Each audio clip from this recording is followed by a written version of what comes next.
ذي بيتفقعس وبيقول لي ما كانش المطبخ.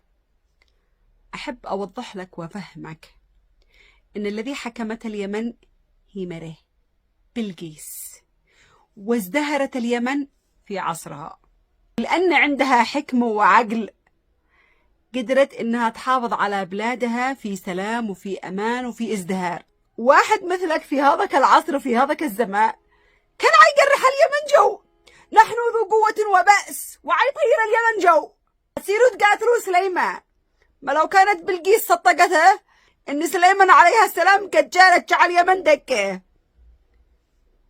الحكمة والعقل، فهمتوا؟ هو الذي يمشي، مش العيفطة والجنان والغزاء. لولا حكمتها وعقلها وذكائها قدرت تحتوي الموقف وتحافظ على بلادها وتحافظ على شعبها.